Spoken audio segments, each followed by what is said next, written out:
Trump and the Pope today, they're meeting at the Vatican, although they have had very public differences over the last year.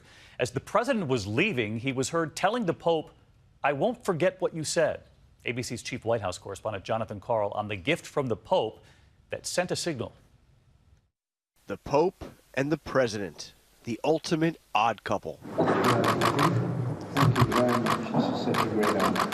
Their meeting may have seemed a little awkward at first, a beaming president standing next to a stoic Pope Francis. After it was over, though, the president called the meeting an honor.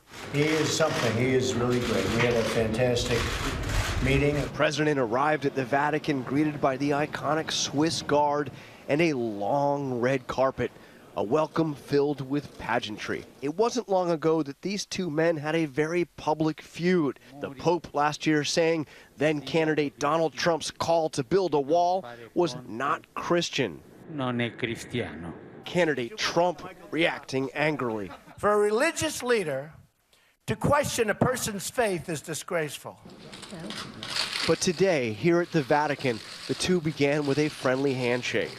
The Pope gave the president a copy of his encyclical, where he makes a passionate case to fight climate change. I'll be reading them. At meetings today, the Vatican urged the president not to drop out of the Paris Accord on climate change. And the president promised to consider the Pope's request. And right before he left the Vatican, a sign the president may have been moved by what he heard. The president there saying to the Pope, "I won't forget what you said," to be a fly on the wall in that meeting. Let's get to John Karl. He's in Brussels tonight on the eve of the NATO summit. And John, you covered then candidate Donald Trump, who famously said he thought NATO was obsolete. Now he meets with some of those very leaders. He's not expected to back down on some of what he said either.